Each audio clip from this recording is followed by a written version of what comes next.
காலையில் எழுந்து கழுவ, துவைக்க, சமைக்க, ஆஃபீஸ் போக, வர இதுக்கே டைம் சரியாக இருக்குது. குழந்தைங்களோட ஒன்றா உட்காந்து பேசி பழக டைமே இருக்கிறதில்ல. இதெல்லாம் நொண்டி சாக்கு. மனம் இருந்தால் மார்க்கம் வந்து முதல் சந்து. ப்ரஷ் பண்ணுறதுக்கு டைம் எப்படியோ ஒதுக்கிடுறோம், டெய்லி குளிக்கிறதுக்கு எப்படியோ டைம் ஒதுக்கிடுறோம். அந்த மாதிரி குழந்தைங்களோட ஃபேமிலியோட டைம் ஸ்பெண்ட் பண்ணணும் நம்ம யோசிச்சா அது எப்படியாவது சுருக்கி பிடிச்சி அந்த ஒரு 10 minutes வாக் பண்ண முடியும், ஒரு 5 minute பெட் டைம் ஸ்டோரி சொல்ல முடியும்.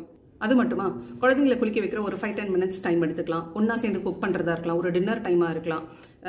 வீக்கெண்ட் ஆனால் காரை வாஷ் பண்ணுற அந்த ஒரு 5-10 minutes டைம் எடுத்துக்கலாம். இல்லையா ஒரு பாட்டை போட்டு விட்டுட்டு ஃபேமிலியாக ஒன்றா சேர்ந்து டான்ஸ் ஆடலாம். இல்லை ஒரு மூவி நைட் மாதிரி ஃபிக்ஸ் பண்ணி ஒரு 3 hours ஒன்றா உட்காந்து தியேட்டரில் போய் என்ஜாய் பண்ணுறது நீங்கள் வீட்லேயே என்ஜாய் பண்ணலாம். இல்லை அவங்க என்ன விளையாடுறாங்களோ அந்த விளையாட்டில் இறங்கி ஒரு பிளேமேட்டாக ஒரு 5-10 minutes தான் அவங்க கேட்குறாங்க. ஒரு டேட் மாதிரி ஹவர்ஸ் டுகெதர் அந்த குழந்தைங்க கேட்கறது இல்லை. ஸோ ப்ரஷ் பண்ணுறதுக்கும் குளிக்கிறதுக்கும் நம்மளால டைம் ஒதுக்க முடியும்னா இந்த குழந்தைங்க